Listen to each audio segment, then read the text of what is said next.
So today हम आज करने वाले हैं लाइव सेशन विपिन बलोन के साथ, जो कि सिनेमाटोग्राफर और फोटोग्राफर है,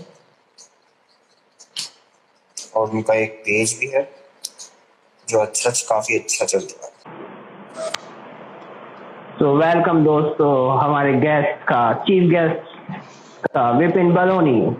और भाई क्या हाल है? आवाज आ रही है मेरी? आवाज आ रही है ना? बिल्कुल बिल्कुल, दिल तक पहुंच रही है भाई। तू कैसा है भाई? बस भाई एकदम बढ़िया है, मजे में एकदम। तेरा इंट्रोडक्शन दे रहा था। और बता क्या चल रहा है? कोरोना चल रहा है दिल्ली में, तो बल्कि इंडिया में तो काफी हद तक चल रहा है। तू बता यार, कोरोना तो चल रहा है, लेकिन एक बात कहनी पड़ेगी भाई, तेरी दाढ़ी बड़ी खतरनाक लग रही है। अरे भाई, दुकान नहीं खुल रही, क्या करें। हाँ बस यही है यार आजकल तो। और बता क्या कर रहा था? बस भाई, बस मैं बैठा था यार, सिस्टम के आगे बैठे बैठे। सुबह की शाम हो जाती है हमारी तो। Artistic life.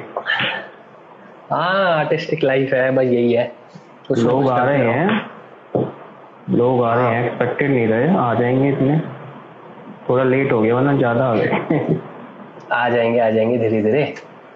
तो विपिन बलोनी, कैसे हैं आप? बस भाई एकदम बढ़िया, मजे में, सब कुछ बढ़िया चल रहा है। मतलब बढ़िया तो नहीं चल रहा, जाहिर सी बात है, सिचुएशन तो खराब ही चल रही है दिल्ली में।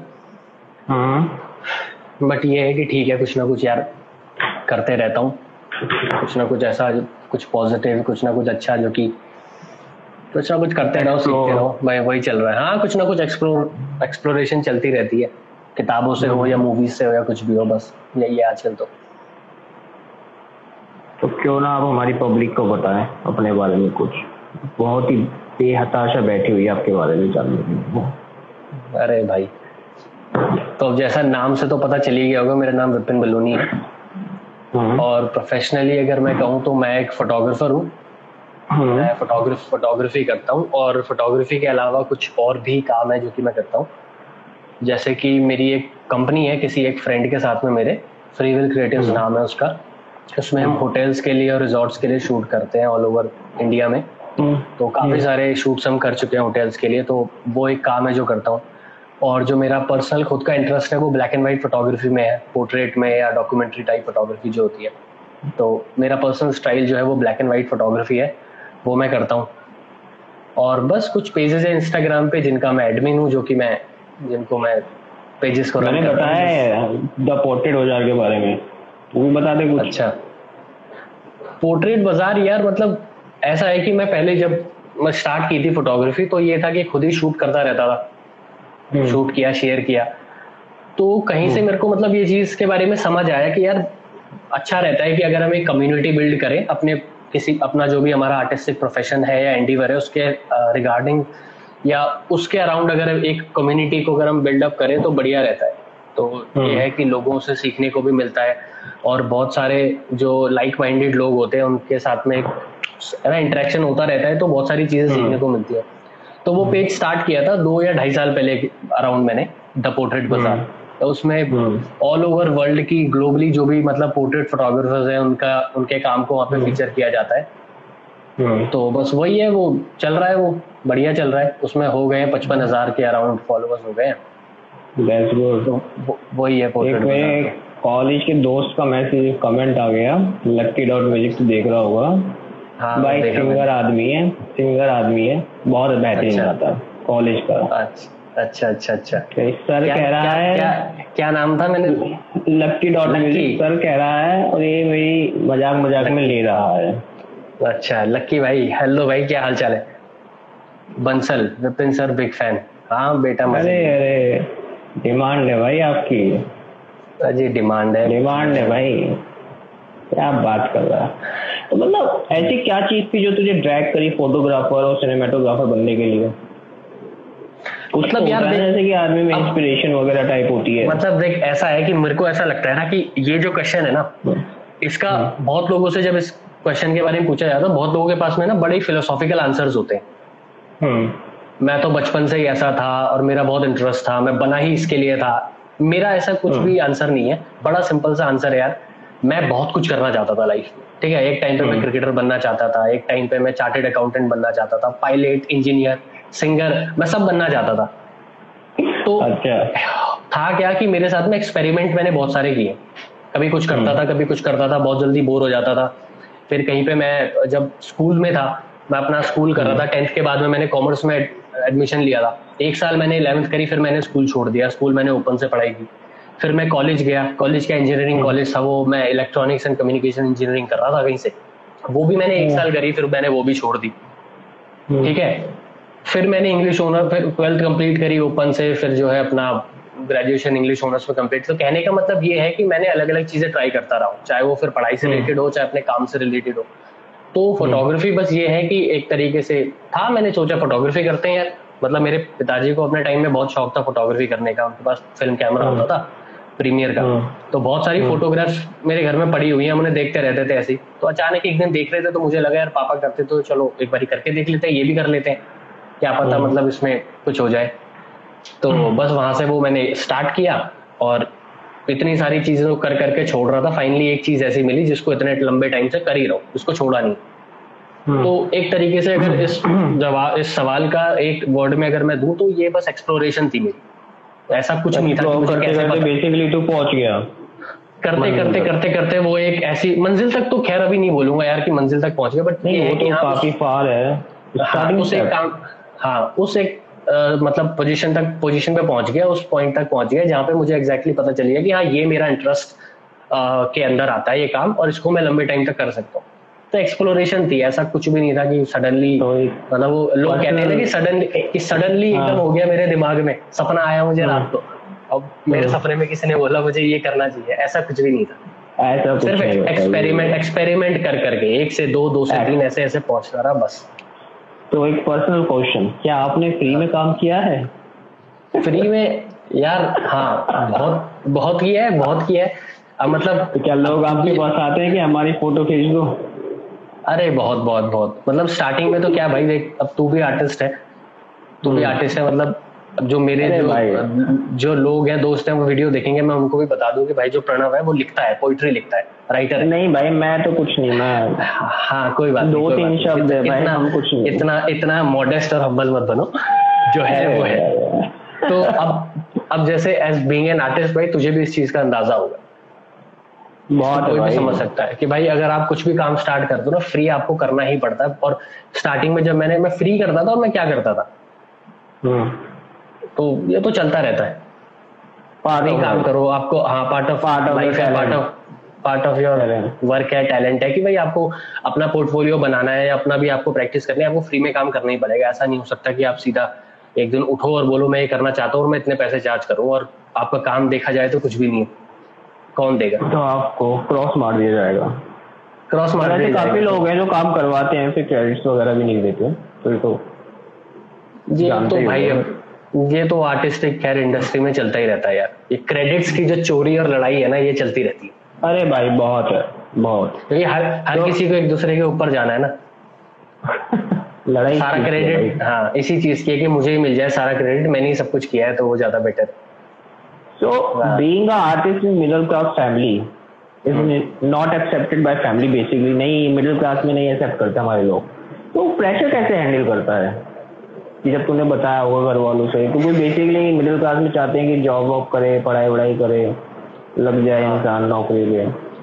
मतलब देख यार, मेरे को ऐसा लगता है ना कि ये एक हमारा पर्सपेक्टिव है कि मिडिल क्लास जो फैमिलीज होती है ना, अब गलत हमारे पेरेंट्स भी नहीं होते, अगर मैं उस तरीके से देखूं, पेरेंट्स भी गलत नहीं होते, क्योंकि उन्होंने भी प्रॉब्लम्स देखी हैं और चीजें देखी होती हैं कि भाई किस तरीके से रियलिटी में लाइफ होती है। और जो यंग बच्चे होते हैं हमारी तरह, जो यंग होते हैं, जो हमसे भी छोटे होंगे, वो रहते हैं हवाबाजी में, अपने ही मतलब ख्याल बुन लिए कि हम तो ऐसा ऐसा करेंगे, ऐसा ऐसा लाइफ में हो जाएगा, सब कुछ बढ़िया हो जाएगा।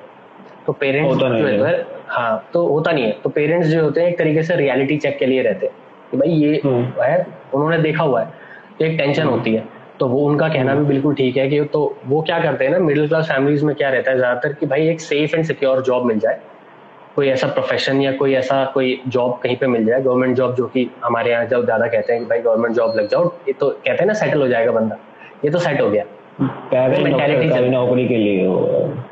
हाँ, तो मिडिल क्लास फैमिलीज में ये चलता ही इसलिए क्योंकि भाई डर बहुत ज्यादा होता है कि कोई सी चीज कर रहे हैं, फेल हो गई, बिल्कुल ऊपर से नीचे आ गए, तो कुछ ऐसा जो कि सिक्योर रहे और स्टेबल रहे, तो उनका कहना भी ठीक है। बट ये हमारे अंदर होनी चाहिए चीज, जो इस आर्टिस्टिक एंडीवर को मतलब एक तरीके से करना चाहते हैं या उसको परस्यू करना चाहते हैं, तो ये हमारे ऊपर है कि भाई हम किस तरीके से उस चीज को आगे लेकर के जाते हैं।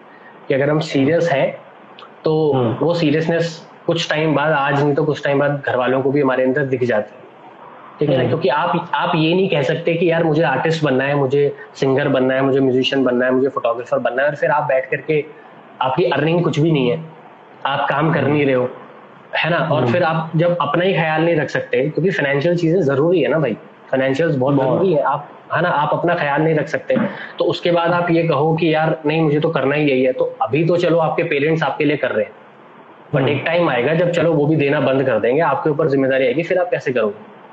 तो ये रियलिटी चेक हमारे एज के साथ ये होता जाता है, एज के साथ होता ही है। इसीलिए अब तुम मतलब अगर हम देखेंगे तो बहुत सारे लोग जो वो कॉलेज टाइम पे 17-18 वाली एज में जो सोचते हैं कि हम ये बनेंगे, 24-25 तक आते आते उनके सारे सपने धराशायी हो जाते हैं, खत्म हो जाते हैं। वो कहीं ना कहीं जॉब करते हुए मिलते हैं, मतलब जो कि उस रियलिटी में अपने आप को सही से फिट नहीं कर पाते, उनके साथ ऐसा ही होता है कि वो कहीं ना कहीं जॉब करते हुए मिलते हैं। हाँ, उनको ही नहीं आती एक्सेप्टेंस, उनको ही नहीं पता कि भाई, क्योंकि सिर्फ यही नहीं है ना कि मैं ये करना चाहता हूँ, पैसे भी तो कमाने हैं, काम भी तो करना है, अपने आप को भी तो सपोर्ट करना है, फाइनेंशियली पेट भी तो पालना है, जो हाँ वो फेमस लाइन है, पेट भी तो पालना है, कलाकारी तो ठीक है, तो कलाकारी चलती रहेगी, कलाकारी पेट नहीं भरती ऐसा कहते हैं, बट ऐसा मेरे को मिथ लगता है, ये कमाने वाला कमा लेता है। तो अब क्या है ना कि मैं ये मानता हूँ कि एक बैलेंस बना रहना चाहिए कि हम किसी प्रोफेशन, कोई भी अगर हम आर्टिस्टिक कोई अगर काम कर रहे हैं तो हमें ये भी देखना चाहिए कि किस तरीके से हम अपने अर्निंग सोर्सेस को बनाएं, या हो सकता है कि हमें कोई काम एज एन आर्ट फॉर्म अच्छा लगता है करना, तो हम या तो सिर्फ उसे अपने हॉबी के लिए रखें और प्रोफेशन के लिए किसी और काम को करें, कि हमारे को इनकम भी आती रहे और हमारा जो आर्टिस्टिक एंडीवर है उसे हम एज अ हॉबी चला रहे, तो वो भी ठीक है, कोई प्रॉब्लम नहीं है। बट अपनी हॉबी को और अपने उस पैशन, अपनी हॉबी को, पैशन को प्रोफेशन बनाना जो होता है, जिसे कहते हैं ना कि पैशन को प्रोफेशन बना दिया, उसके लिए फिर बहुत सारी अलग अलग वेरिएबल्स हैं जो कि काउंट इन होते हैं, बहुत सारी चीजें हैं जो कि शामिल होती हैं उसमें। सिर्फ ये नहीं है कि आप कितने पैशनेट हो, पैशन के साथ साथ आपको और भी चीजें होती हैं जरूरी, जो कि आपको आनी चाहिए या जिस पे आपकी पकड़ होनी चाहिए, तब जाकर के आप उसको अपने पैशन को प्रोफेशन बना पाओगे। वरना वो पैशन जो है ना, वो पैशन भी कुछ टाइम बाद खत्म हो जाता है, वो भी बोरियत और वो भी ऐसा हो जाता है। जो दो चीजें तूने बोली है, प्रोफेशनलिज्म एंड हॉबीज की तरह चला सकते हो, तो दोनों को सेम लेवल पे चलाना नॉट एन इजी टास्क, तू तो जानता ही है। सेम लेवल मतलब एज इन कैसे? जैसे कि तुम जॉब भी कर रहे हो, तुम हॉबी भी कर रहे हो, इंसान के पास जॉब के बाद टाइम कहाँ बचता है, तो खुद सोच।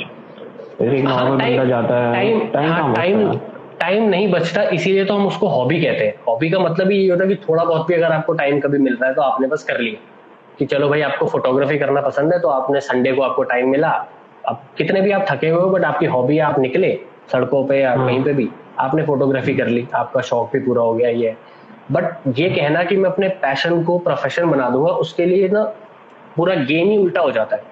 वो तो एक लगा लो कि it's a whole new different game altogether, वो बिल्कुल अलग ही चीज है।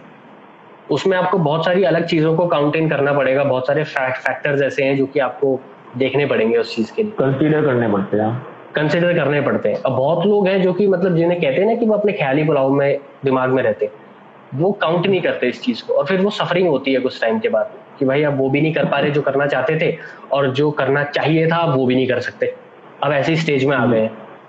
तो फिर वो जहाँ से तुम ना इधर जा पा रहे ना तुम इधर जा पा रहे, तो वहां तुम निकल ही नहीं पाओगे। वो हिंदी में कहावत है फिर कि धोबी का कुत्ता ना घर का ना घाट का। हाँ, धोबी, है ना, हाँ, ना यहाँ का ना वहाँ का, वो वाला हिसाब किताब है। तो बेटर है कि अगर शुरू से ही हम इस चीज को अगर कंसिडर करके चले कि ठीक है, सेफ्टी सिक्योरिटी पैसा जरूरी है, अपना पैशन को फॉलो करना और इन सब चीजों को देखना भी बहुत जरूरी है अपनी खुद की पर्सनल सेटिस्फेक्शन के लिए, और फिर एक बैलेंस बना करके लाइफ में चला जाए तो वो ज्यादा बेटर है। और सही बात है, मिडिल क्लास फैमिलीज में ये होता है, बट मैं ये मानता हूँ कि उसके लिए हम रिस्पॉन्सिबल है। हमसे मेरा मतलब है हम यंगस्टर्स, कि अगर हम किसी काम को करना चाहते हैं तो वो कन्विक्शन हमारे अंदर आना चाहिए सबसे पहले, कि हाँ हम कर सकते हैं इस चीज को बढ़िया तरीके से। फिर वो धीरे धीरे पेरेंट्स जो है ना सपोर्टिव हो ही जाते हैं। स्टार्टिंग में मेरे घर वाले भी नहीं थे सपोर्टिव, मेरे घर वाले तो कहते ज्यादा ही होते ना, कि ये मानते थे कि यार लौंडे को हो क्या रहा है, कभी बोलता है ये करना है, कभी ये करना है, कभी स्कूल छोड़ दिया, कभी कॉलेज छोड़ दिया, ये तो कुछ भी नहीं करेगा फिर ऐसे। तो बहुत बड़ी बात है एज में अगर तुम ये सारी चीजें छोड़ देते हो तो घर वाले सोचते हैं कुछ ऊपरी चक्कर तो नहीं हो गया तुम्हारे ऊपर। बहुत सारी चीजें हो जाती है ना फिर तो दिमाग में बहुत सारी चीजें आती है कि हो क्या रहा है भाई, तो सब कुछ छोड़ने पे लगा हुआ है। बट मेरा उस टाइम पे था कि मुझे नहीं करना था, तो भाई मेरा नहीं इंटरेस्ट था, तो मैं किसी काम को सिर्फ इसलिए नहीं कर सकता कि मुझे कोई कह रहा है करने के लिए या मुझे करना है, करना पड़ेगा, मैं इसलिए नहीं कर सकता किसी काम को, और वो भी इतने लंबे टाइम तक। मैं वो करूंगा जो कि मुझे करना है, फिर उसके लिए आप अपने अपने तरीके। यही है जो तुम्हारे साथ लाइफ टाइम जाएगा तुम्हारा। तू ये करियर ऑप्शन लगा ले, आर्टिस्टिक लगा ले, लेवल लगा ले, जो भी है। बिल्कुल। अब आर्टिस्टिक बहुत बड़ा वर्ल्ड है कि कहाँ कहाँ क्या क्या लोग हैं। तो मैं ऑडियंस को बताऊंगा कि हमारे जो विपिन बलोनी है ये राइटर भी हैं, उनका यूट्यूब चैनल है, वहाँ आप इनकी पोइट्री पढ़ सकते हैं। तो मैंने भी तेरी पोइट्री पढ़ी, अच्छी है। तो तेरा शिफ्ट इंटरेस्ट कैसे हो गया अचानक पोइट्री और राइटिंग से सिनेमैटो फोटोग्राफी को छोड़ के? किसने कमेंट किया ऊपरी चक्कर? हाँ, Sujata Sharma. Middle class family में हाँ होता है ऊपरी चक्कर। वहाँ ज्यादा ही होता है बाबा बंगाली। हाँ ज्यादा बड़ा पंग। भाई तू यकीन नहीं करेगा, मेरी पोस्ट पे मैं जब भी पोस्ट करता हूँ, एक कोई सा है लव स्पेशलिस्ट, अच्छा। भाई वो हमेशा यही कमेंट मारता है। कहीं तो मैंने डिलीट भी कर दिया उसके कि वशीकरण है। तू देख कहीं ना कहीं तुझे उसका कमेंट दिख जाएगा। वो बंदा पहला और पोस्ट डालने के विदिन 5 सेकंड आता है उसका कमेंट। अच्छा अच्छा, पता नहीं भाई क्या उसने कुछ कर रखा है, नहीं कर रखा। अच्छा अच्छा। तो तेरा कैसा इंटरेस्ट शिफ्ट हुआ पोएट्री और राइटिंग की तरफ? यार इंटरेस्ट ना ऐसा कोई शिफ्ट हुआ नहीं मेरा। मेरे को क्या था कि शुरू से ही मतलब ये था कि मेरे को ना, अब मैं कैसे बताऊं, मैं थोड़ा इंट्रोवर्टेड टाइप इंसान रहा हूँ। अपने आप में रहना, लोगों को ज्यादा सोशलाइज नहीं करना, और अपने आप में रहो। हाँ है ना, वो मैं वैसा रहा हूँ, तू भी वैसा ही है, मेरे को पता है। तो क्या है कि अब थोड़ा फिर भी ये चीज चेंज हो गई है। अब मैं फिर भी लोगों में जाता हूँ, बैठता हूँ, बातचीत कर लेता हूँ। पहले बहुत ही खतरनाक लेवल का इंट्रोवर्ट था कि मतलब जाना ही नहीं था यार, सवाल ही पैदा नहीं होता कि जहाँ 4 लोग इकट्ठे हैं मैं उस गली जाऊंगा भी नहीं, मैं वहां मुड़ जाऊंगा अकेले कहीं पे। तो इतनी हाँ तो इतनी सारी चीजें ऐसे अंदर ही अंदर उसमें रह गई ना कि मैं बोलना चाहता भी था तो भी बोल नहीं पाता था, ऐसा था। अंदर बहुत कुछ चलता रहता था, है ना। अब इंट्रोवर्ट लोगों के साथ में ये होता है कि भले ही बाहर कुछ ना बोले, चुप रहे, लेकिन अंदर साइकोलॉजी के अंदर, इनर साइकोलॉजी में बहुत कुछ चल रहा होता है, अलग अलग चीजों के बारे में। तुम्हारे इंटरनल में ना, मैंने भी एक्सपीरियंस करा है, सेम है। तू जाने लग गया, लोगों के साथ बैठने लग गया, मैं नहीं बैठता, तो मेरे अंदर वो शोर 24 घंटे चलता रहता है। हाँ कंटिन्यू करो। तो ऐसा ही था कि मतलब बहुत कुछ अंदर चलता रहता था। तो फिर उसको मैं चैनलाइज कैसे करूँ? अब अंदर चलता था तो परेशानी भी होती थी, फिर थॉट चलने पे लगे हुए, वो है ना, लूप चलता रहता है थॉट्स का। तो बेटर तरीका मैंने ये सोचा कि मैं तुझे लिखता हूँ उसको। तो पोइट्री मतलब ऐसा नहीं है कि मैं शेयर करना मैंने अब शुरू किया है, लिखता तो मैं ये लगा ले कि शायद मैं 9th या 10th क्लास से लिख रहा हूँ। मतलब 9th-10th में क्या एज होती है, अब मुझे अंदाजा भी नहीं है कि क्या एज। 9th-10th में लगा ले तू 14-15 13-14 साल का। हाँ, तो 9th-10th से मैं जो है लिख रहा हूँ। अब उस टाइम पे मैं पोइट्री नहीं लिखता था क्योंकि पता ही नहीं था ना कि कैसे करना है, क्या होती है। तो उस टाइम पे बस ये रहता था कि पेज लिया, डायरी पापा से मंगवा ली, तो डायरी में बस ये है कि कुछ भी लिख लिया जो मन में आ रहा है, कि आज ऐसा ऐसा हुआ, आज मैंने ये किया, आज मैंने ये सोचा, मेरे साथ ऐसा हुआ, मैंने बोला नहीं, तो मैं वहां लिख देता था। तो उससे क्या होता था, मेरे अंदर से वो चीज बाहर आ जाती थी पेपर पे कि चल यार मैंने शेयर कर दी। अब धीरे धीरे क्या हुआ कि फिर मैं पोइट्री मैंने सुनना भी शुरू किया। तो जैसा कहते हैं ना कि आपका जो आउटपुट होता है, जो आप आउटपुट देते हो, वो बहुत हद तक इस चीज पे डिपेंड करता है कि आपका इनपुट क्या है, आपके दिमाग में जा क्या रहा है, उससे आपका आउटपुट बहुत हद तक वो रहता है, मैच करता है। तो पहले तो ऐसी कुछ भी लिख देता था ऊट पटांग। पोइट्री भी अगर लिखता था वो वर्स फॉर्म में भी, तुझे तो पता ही होगा वर्स फॉर्म में जैसे लिखते थे ना पोइट्री, तो ऐसा था कि कोई बिल्कुल मिसमैच, कुछ कहीं कोई वो नहीं, अंट शंट रैंडम चीजें, है ना। तो पहले ऐसा था। मेरे पे अभी भी डायरी पड़ी है पुरानी, वो पता नहीं कहाँ रद्दी में पड़ी होगी इस टाइम पे, तो जो उस टाइम मैं लिख लेता था। तो पहले ऐसा था, कोई करेक्ट फॉर्मेशन नहीं थी। धीरे धीरे करके सुनना शुरू किया पोइट्री को, या हिंदी में, अंग्रेजी में, तो फिर एक उसका वो पता चला कि हाँ भाई कि क्या ढंग क्या होता है लिखने का। तो लिख मैं तब से रहा हूँ, सडन कोई ऐसा नहीं है कि मेरा शिफ्ट हो गया उसमें, मैं लिख रहा हूँ। और कोई भी चीज जिससे कि मैं अपने आप को एक्सप्रेस कर सकूँ ना, मैं उस चीज को मैंने ट्राई किया ही है, चाहे फिर वो फोटोग्राफी हो, चाहे फिर वो मतलब लिखना हो। अब लिखना वो पोइट्री के सेंस में नहीं रहना चाहिए बेसिकली कि तुमने मन में आया, तुमने मन नहीं मारा अपना। हाँ, दैट्स व्हाट यू बेसिकली, कि मन नहीं मारना, चाहे करके देखो, गिर गए तो कोई बात नहीं, कुछ और करके करके देख लो। और शायद मैंने तेरे से एक बारी बात कर रहा था इस चीज के रिगार्डिंग, हमारी बात हो रही है, मैंने तुझे बताया था कि मैं ना सोचता नहीं, मेरा जो मन कर जाता है कि करना है तो मैं फट से स्टेप ले लेता हूँ कि भाई मुझे ये कुछ नया स्टार्ट करना है। तो मैं ये नहीं कि मैं बैठ करके सोचूंगा भाई करूँ नहीं करूँ, लोग क्या कहेंगे, ऐसा वैसा। पहले बहुत सोचता था, पहले बहुत था, बट अब वो चीज खत्म। अब मेरे को क्या रहता है कि अगर करना है तो भाई फट से कर डाल, बाद में देखेंगे क्या इसका रिजल्ट आता है, अच्छा बुरा बाद में देखेंगे।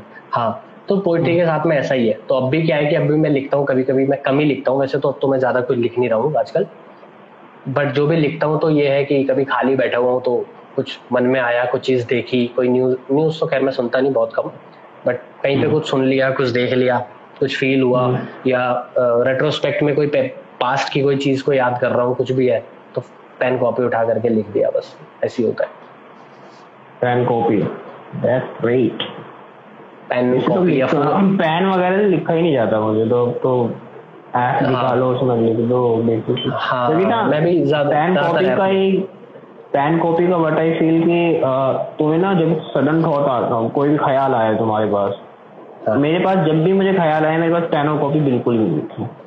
सही बोल रहा है, एग्जैक्टली। मैं I was travelling in the metro, ठीक है, यहाँ मैं 9 से 71 की बस में लटका हुआ हूँ कहीं, ठीक है, हाथ ऊपर है, लोगों को देख रहा हूँ, यहाँ पे कभी कुछ हो रहा है, कभी कुछ हो रहा है, कुछ ऐसे ख्याल आते हैं। या तुम ऑटो में कहीं ट्रैवल कर रहे हो, तुम आ गए कहीं, तुम चले गए, तो वहाँ पे पेन कॉपी, अब तुम अगर ऐसी जगह पेन कॉपी खोलोगे ना तो भाई बराबर वाला जरूर देखता है।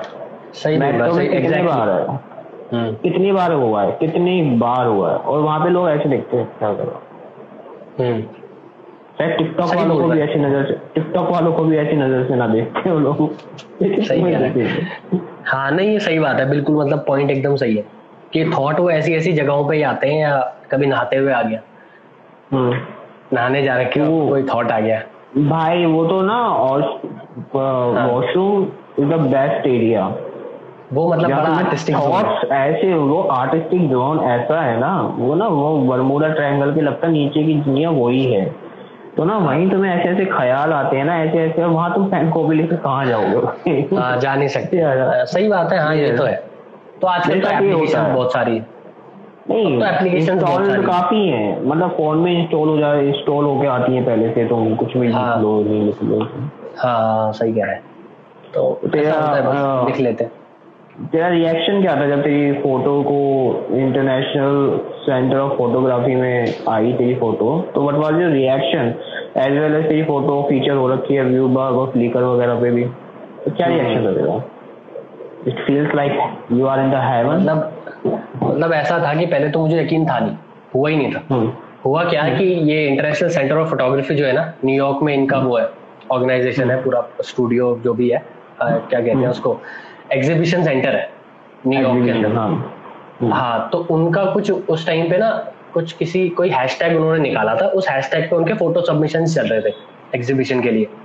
तो वो कह रहे थे कि इस हैशटैग पे आप अपना जो इमेज शेयर करो और आपको जो है फिर हम देखेंगे। तो क्या हुआ कि मैंने सबमिट कर दी अपनी कोई ब्लैक एंड व्हाइट फोटोग्राफी, मैंने सबमिट कर दी। मुझे था भी नहीं यकीन खैर होगा, क्योंकि इतने सारे लोगों में करना था। तो सडनली पहली बार नहीं हो पाता। हाँ, तो उससे पहले भी मैंने बहुत सारे कॉम्पिटिशन में किया था, कुछ होता नहीं, कुछ नहीं। तो क्या है कि सडनली एक दिन मैं बैठा सिस्टम पे, मैंने मेल आईडी खोली तो मेल आया होता है इनकी तरफ से, यही आईसीपी वालों की तरफ से, इंटरनेशनल सेंटर ऑफ फोटोग्राफी, इनकी तरफ से मेल आया हुआ था कि आपका जो है ये फोटोग्राफ आपकी सिलेक्ट हुई है, तो हम आपको जो है इसके रिगार्डिंग एक और कॉन्फर्मेशन मेल भेजेंगे, जिसमें कि हम आपको बताएंगे कि आपको सोशल मीडिया पे शेयर करना है तो आप कैसे कैसे कर सकते हो। तो इस डेट पे, इस पर्टिकुलर डेट पे आपका एग्जीबिशन वहां पे लगेगा, आपकी फोटो एग्जीबिशन में सारी फोटोग्राफ्स के साथ में लगाई जाएंगी। तो मैंने भाई मेल पढ़ा, पहले तो मुझे यकीन नहीं हो, मैंने बोला यार इन्होंने गलत तो नहीं भेज दिया, गलत बंदे को मेल भेज दिया हो। तो मैंने मैं बार बार बैक कर रहा हूँ उसको, और फिर मैंने देखा, मैं अपनी ईमेल आईडी चेक कर रहा हूँ, अगर होता है ना email ID right hand side में, मैंने चेक किया, हाँ यार खुली तो मेरी है, किसी कोई और ईमेल आईडी भी नहीं है, मेरी है। तो मैंने दोबारा खोला, मैंने दोबारा पढ़ा, फिर नीचे नाम भी था मेरा बकायदा, विपिन बलोनी ये वो, और जो भी उनका सेंटर के जो हेड थे उनके सिग्नेचर वगैरह बॉटम अप होता है। मुझे फिर यकीन हुआ कि हाँ यार भाई रियलिटी है। तो अंदर से उस टाइम पे तो फिर हाँ अपन ही है यार, ये तो मैं ही मेरे मुझे ही एड्रेस किया गया है। तो फिर तो बड़ा अच्छा लगा, तब पहली बार लाइफ में ऐसा मेरे को फील हुआ।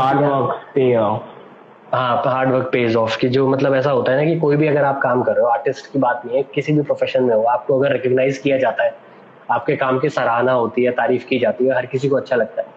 और फिर वो भी अगर इतने बड़े लेवल पे, इतने बड़े प्लेटफॉर्म पे हो, जो कि यार इंटरनेशनल सेंटर है वो फोटोग्राफी का, जहाँ पे कि बहुत सारे अलग अलग वर्ल्ड के फोटोग्राफर्स है, वहाँ पे अगर रिकॉग्नाइज किया जाएगा तो फिर मतलब कुछ दिन तक तो मैं मतलब अलग ही नशे में था, मुझे ऐसा लग रहा था। फिर उनका एक और मेल, हाँ, फिर उनका एक और मेल आया, फिर उन्होंने मुझे लिंक्स वगैरह भेजे कुछ कि भाई आप यहाँ पे अपनी फोटोग्राफ देख सकते हो, और फिर अगर आपको अगर शेयर करना है सोशल मीडिया पे तो वो बकायदा वो देते हैं पूरा टेम्पलेट कि आपको अगर सोशल मीडिया पे शेयर करना हो तो ये टूल किट वगैरह देते हैं। टूल किट बहुत खतरनाक वर्ड है वैसे भी आजकल। तो है ना, कनेक्ट कर लेना। हाँ, तो भाई वो उन्होंने दिया, तो फिर मैंने वो शेयर वेयर किया, मतलब अच्छा लगा यार, बहुत अच्छा फीलिंग हुआ। व्यूबग और फ्लिकर पे तो एक बार नहीं, वहाँ पे तो कई बार मेरी फोटोज फीचर हो चुकी है। मतलब international centre photography is the biggest thing, मतलब हाँ वो मतलब अभी तक का मेरा सबसे बड़ा है। हाँ, और वो मेरा अभी तक का सबसे बड़ा है।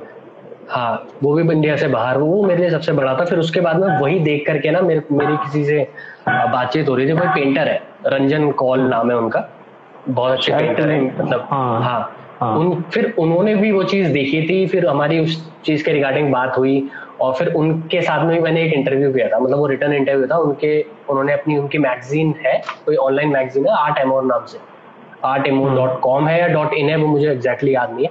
तो वहां पे उन्होंने मेरा एक इंटरव्यू सेशन था, वो वहां पे हुआ था, वो अभी भी है। आर्ट एमोर मैंने, हाँ शायद .in है, हाँ सही करा था, मुझे भी याद नहीं। मैंने पढ़ा था, artemor.in है, .in है ना, .in है, और वहाँ पे artemor.in में क्वेश्चनियर जो सेक्शन है ना, क्वेश्चनियर का सेक्शन है, वहाँ के अंदर जब नीचे स्क्रॉल करोगे तो वहाँ पे एक मेरी फोटो दिख जाएगी, उस पे लिखा होगा विपिन बलोनी क्लिक ऑफ साइलेंस। तो वहाँ पे मेरा इंटरव्यू है, मैं एक बार दिखाता हूँ ना, ये रहा विपिन बलोनी क्लिक ऑफ साइलेंस। हाँ, तो ये पूरा मतलब फोटोज फीचर की थी और कुछ क्वेश्चन आंसर वगैरह थे। तो वो इस वाले अवार्ड के बाद में उनको जब पता चला या जो भी हुआ, तो फिर उसी से मतलब सब कुछ हुआ था। अच्छा था यार, अचीवमेंट है। हाँ, मतलब अब थोड़ा मैं मॉडेस्ट तो बनूंगा ना यार। अचीवमेंट तो खैर क्या है, मतलब कि है, मतलब ये है कि अच्छा लगता है, अगर मैं प्लेनली फ्रैंकली बोलूं तो अच्छा लगता है, बढ़िया लगा मुझे। नहीं, अच्छा है, इंटरनेशनल रिकॉग्निशन मिल रहा है इंटरनेशनल लेवल पे, अच्छी बात है।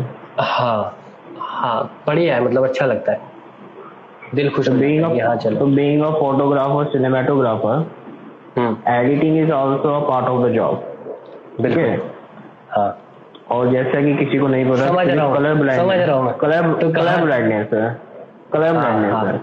तो बेसिकली तू कलर ब्लाइंडनेस को मैनेज कैसे करता है उस एडिटिंग वर्क में? मुझे पता था तू इसी क्वेश्चन की तरफ जाने वाला है, क्योंकि भाई देख, फोटोग्राफी लोग हर कोई पूरा नजर का खेल है, पूरा नजर का खेल है। क्योंकि आगे जाके जैसे कुछ हो, किसी के लिए करे, दे डिमांड कलर फुल वगैरह, उन्हें ब्लैक एंड व्हाइट में तू नहीं करेगा, तो उस चीज को तू मैनेज कैसे करता है? यार स्टार्टिंग में तो ऐसा होता था कि जब मुझे पता ही नहीं था कि मेरे को कलर ब्लाइंडनेस है, तो मैं क्या करता था, मेरे साथ में बहुत हुआ है, बहुत ज्यादा, कि मैंने क्या किया, फोटोग्राफ कोई क्लिक करी और मैं आया उसको एडिट करने के लिए, और मैंने उसके सैचुरेशन लेवल एडिट में इतने बढ़ा दिए कि मुझे नॉर्मल लग रहा है, और फिर मैंने किसी और को दिखाया कि यार ये फोटो देखना, तो बोलते हैं पागल हो गया क्या, तो इसकी एडिटिंग देख, कलर कितना बढ़ा रखा है। तो मुझे उस टाइम पे समझ ही नहीं आता था, मैं बोलता था यार इनको कलर कैसे ज्यादा लग रहा है, मुझे तो बिल्कुल ठीक लग रहा है। अब होता क्या था कि मेरे को जो है ना रेड ग्रीन कलर ब्लाइंडनेस है, रेड और ग्रीन की, तो उसकी जो शेड्स हैं कुछ वो मुझे नहीं दिखती, कम दिखती हैं, तो मैं क्या करता था, एडिटिंग में बढ़ा देता था। बाद में फिर मैंने कुछ ऐसे ऑनलाइन टेस्ट वगैरह होते हैं, उसको इशारा कलर पैलेट टेस्ट कहते हैं, कुछ ऑनलाइन ही हो जाता है अगर आप करना चाहो, तो वो मैंने करके देखा, तब मुझे पता चला यार मुझे तो कलर ब्लाइंडनेस। फिर एक बार मैं अपना लाइसेंस बनाने गया था, तो पूरा सुबह से शाम तक खड़ा रहा वहाँ पे, लाइन लगी हुई थी, वो होता है हाँ, वो पैलेट का टेस्ट, वही होता है, पहले ही लेटर्स का टेस्ट होता है, पहली लेवल। हाँ, तो जैसे साइन करते हैं बस इधर भेजते हैं कि भाई ये आप टेस्ट दे दो, तो मेरे पीछे काफी सारे लोग थे, तो वहां पे क्या कहते हैं, उन्होंने पूछा कौन सा नंबर है बताओ, तो 3-4 ऐसे सर्कल होते हैं, उन सर्कल्स के अंदर छोटे छोटे सर्कल्स होते हैं, उससे नंबर्स बन रहे होते हैं, न्यूमेरिकल्स। मुझे कुछ दिख नहीं रहा था, मैंने बोला यार मजाक कर रहे हो, कुछ भी नहीं है यहाँ पे, तो तो उनको भी बड़ा लगा कि भाई पहला केस ऐसा आया होगा शायद उनके पास में उस दिन तो या लंबे टाइम में। तो उन्होंने रिमार्क लिख दिया CB कलर ब्लाइंडनेस, गोला बनाया, कहा आप टेस्ट करा लेना एक बार। तो तुझे किस एज में पता लगा कि तुझे कलर ब्लाइंडनेस है, या फिर तुझे ट्रैफिक वहां गया जब भी पता लगा था? 18, 19, 20 यही एज रही होगी। तो फिर हुआ ये कि फिर मेरे को जब एग्जैक्टली पता चल गया तो फिर मेरे को पता चला कि हाँ वो कलर एडिटिंग फोटो एडिटिंग करते टाइम मुझे इसी चीज की प्रॉब्लम होती है। तो मैंने क्या किया, पहले तो मेरा रिएक्शन ये था कि यार मेरे को वैसे भी खैर अगर मेरे को नहीं भी पता था ना तो भी मुझे ब्लैक एंड व्हाइट फोटोग्राफी ही अच्छी लगती थी शुरू से ही। ब्लैक एंड व्हाइट तो भाई लव है, लव। हाँ तो मुझे वो मुझे लगती ही ब्लैक एंड व्हाइट फोटोग्राफी अच्छी थी। जब मुझे नहीं भी पता था कि मैं कलर ब्लाइंड हूँ तब से अच्छी लगती थी। और फिर इसलिए भी शायद हो सकता है ये कि कलर मुझे नहीं समझ आते थे तो मुझे पसंद भी नहीं आता था कलर वगैरह कुछ, वो भी कारण हो सकता है कि मुझे अच्छी लगती थी। उसके बाद मुझे पता चला। तो फिर क्या है ना कि फिर क्या मैंने एडिटिंग जब करता था तो मैंने ज्यादातर फिर ब्लैक एंड व्हाइट में ही करना शुरू कर दिया। मैं कलर पे नहीं छेड़ूंगा एटलीस्ट जब तक मुझे नहीं पता चल रहा कि मैं कैसे इस चीज को करेक्ट करूं। तो मैं जबरदस्ती नहीं इसमें पंगा लूंगा, क्यों अपनी बेइज्जती कराई जाए और काम बिगाड़ा जाए किसी और का। तो अब मैं क्या करता हूँ कि जो मेरा पर्सनल जो मैंने अपना बताया था स्टार्टिंग में कि मेरा जो स्टाइल है फोटोग्राफी का ब्लैक एंड व्हाइट, और वो मैं खुद करता हूँ क्योंकि ब्लैक एंड व्हाइट तो मैं समझ आ जाता हूँ। पर जो अगर कोई ऐसा प्रोफेशनल कोई ऐसा शूट आ गया, कोई ऐसा कोई मतलब ऐसा कोई शूट आ गया ना किसी के लिए काम करना, तो उसमें मैं क्या करता हूँ फ्रीलांसिंग बेसिस में एडिटर्स को दे देता हूँ फोटोग्राफ। मैं सिर्फ फोटोग्राफी करता हूँ, एडिटिंग में बाहर से करवा लेता हूँ फ्रीलांसिंग बेसिस पे कि बंदों को बोल दिया कि भाई आप एडिट करके दो, तो एटलीस्ट उनकी तो आंखें ठीक ही होंगी तो वो करके दे देंगे। मुझे हायर कर ले भाई, ठीक है भाई, बिल्कुल। ये तो मजा आ जाएगा यार। अरे तूने ब्लैक एंड व्हाइट में तूने वो देखी है web series Kota Factory? Kota Factory नहीं देखी यार, मैंने सुना बहुत है, मैंने देखी नहीं। आज देख, वो पूरी web series he black and white के ऊपर है। कोटा फैक्ट्री भी अच्छी TVF वालों की जो है, TVF वालों की है। वो जैसे कोटा एक एजुकेशन हब है तो वहाँ तो देखिएगा कि हाँ साइंस साइड वाले ज्यादा जाते हैं फॉर IIT वगैरह वगैरह, तो बेसिकली उसके ऊपर है। तो उसकी जो मेन थीम है वो पूरी ब्लैक एंड व्हाइट है। मतलब ब्लैक एंड व्हाइट में ही शूट हो रखा है? ब्लैक एंड व्हाइट में पूरा शूट है। अच्छा, पूरा शूट ही उसी में, तो तू देखेगा ना उसे तो ये हो जाता है। ठीक है, देख ये सजेशन है, देख ये रिकमेंडेशन है। अरे पक्का तूने बोल दिया तो अब तो देखना ही पड़ेगा। अरे नहीं पक्का देखूंगा। अपने पोर्ट्रेट बाजार के बारे में कुछ बताओ, जो तेरा पेज इतना अच्छा चल रहा है। तो कैसे तो ये दिमाग में आया है पोर्ट्रेट बाजार अचानक से, कैसे तू? यार मैं बताता हूँ हो क्या रहा था ना। स्टार्टिंग में ऐसा था कि मैं जैसे बताया कि काम करते थे, इंस्टाग्राम पे शेयर करते थे, तो बहुत सारे लोगों तक रीच पहुंच नहीं रही थी। तो यार अब मेरे को था कि यार मैं लोगों से इंटरेक्ट कैसे करूं, जिनका काम मुझे अच्छा लगता है या जिनसे मैं सीखना चाहता हूँ। मेरे पास कोई चांस थे नहीं कि मैं उन तक पहुंच सकूं। फिर क्या हुआ कि मैंने जो है ऐसे ही दिमाग में आइडिया, मैंने एक पेज बनाता हूँ यार अपना, जो मेरा इंटरेस्ट का जो सेक्टर है जिसमें मेरा मुझे इंटरेस्ट है उसके रिगार्डिंग एक पेज बनाता हूँ। और उसमें जो है ना और फोटोग्राफर्स की फोटोज को भी शेयर करूंगा और खुद अपना काम भी शेयर करूंगा। तो उससे क्या है, कम्युनिटी बिल्डअप हो जाएगी, क्योंकि कम्युनिटी बिल्ड करना बहुत जरूरी है यार, बहुत ज्यादा जरूरी है। कि ये नहीं कि आप अपने में ही करने पे लगे हुए हो तो ठीक है, आप अकेले अकेले करते रहो वो भी ठीक है, बट कम्युनिटी बिल्ड करना मुझे लगता है बहुत जरूरी है। तो फिर मेरे को वहां से एक ऐसी आइडिया आया कि मैं शुरू करता हूँ पोर्ट्रेट। मेरे को पोर्ट्रेट फोटोग्राफी पसंद थी, मैंने पोर्ट्रेट बाजार स्टार्ट करता हूँ, नाम सोचा, पेज बना लिया। तो बस वहीं से आइडिया आया था कि कम्युनिटी बनाऊंगा, फिर उससे ये करूंगा कि भाई लोग बहुत सारे फोटोग्राफर्स उसमें एडिट होंगे तो उनसे बातचीत करता रहूंगा, मुझे भी कुछ सीखने को मिलेगा। अब मुझे तो खैर उस टाइम पे कुछ ऐसा आता भी नहीं था कि मैं किसी को सिखा सकूं, तो मेरे को यही था कि मुझे सीखने को मिलेगा लोगों के काम को देख करके, उनको पूछूंगा सवाल वगैरह। तो वो स्टार्ट किया था। फिर उस टाइम पे ये लगा ले कि 1.5 साल तक वो पेज चला, तो उसमें कुछ फॉलोअर्स या कुछ भी इंटरेक्शन कुछ नहीं था, एंगेजमेंट जीरो एकदम। फोटोज डालता था, कोई फॉलोअर्स नहीं आ रहा था, कोई एंगेजमेंट नहीं था। जैसे इस साल लॉकडाउन लगा था, इस साल नहीं, खैर अभी भी बताओ ऐसा लग रहा है ये साल अभी भी ऐसा लग रहा है लास्ट टाइम के जैसा सेम ही है लॉकडाउन तो।